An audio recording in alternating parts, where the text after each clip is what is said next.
ಹಸಿರು ಹೇಗೆ ಕಾಪಾಡಬೇಕು, ಸರೋವರಗಳನ್ನ ಸ್ವಚ್ಛವಾಗಿ ಹೇಗೆ ಇಟ್ಕೋಬೇಕು, ಕೆರೆ ಒತ್ತುವರಿ ಯಾಕೆ ಮಾಡಕೂಡ್ದು, ಇವೆಲ್ಲ ಶ್ರೀಲಂಕಾದ ಜನಗಳಿಂದ ನಾವು ಕಲಿಬಹುದು. ರುವನ್ವೇಲಿ ಮಹಾಸೇಯ ಸ್ತೂಪ ಎಷ್ಟು ಸುಂದರವಾಗಿದೆ ನೋಡಿ. ಇದು ಕನಿಷ್ಠ 2-3 ಕಿಲೋಮೀಟರ್ ದೂರದಿಂದಾನೇ ಕಾಣಿಸುತ್ತೆ. ಹೆಸರು ನೋಡಿ ಎಷ್ಟು ಚೆನ್ನಾಗಿದೆ, ಸಂದಕದ ಪಹಾಣ.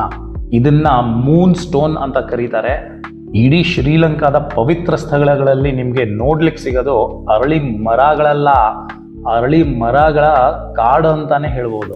5ನೇ ಶತಮಾನದ ಭಗವಾನ್ ಬುದ್ಧರ ಪ್ರತಿಮೆ. ಶ್ರೀಲಂಕಾದಲ್ಲಿ ನೀವು ಕಡ್ಡಾಯವಾಗಿ ದೇವರಿಗೆ ಬೆನ್ನು ಕೊಟ್ಟು ನಿಲ್ಲೋ ಹಾಗಿಲ್ಲ. ಇದು ಕೂಡ ಒಂದು ಅದ್ಭುತ. ಯಾಕಪ್ಪ ಅಂದ್ರೆ ನಾವು ಅದನ್ನ ಅನುಸರಣೆ ಮಾಡಲ್ವಲ್ಲ. ಕುಟ್ಟಂ ಪೋಕುಣ, ಜನ ಇದನ್ನ ಟ್ವಿನ್ ಪಾಂಡ್ಸ್ ಅಂತಾನೂ ಕರೀತಾರೆ. ನೀರು ತುಂಬಿದಾಗ ಇದ್ರ ದೃಶ್ಯನೇ ಬೇರೆ.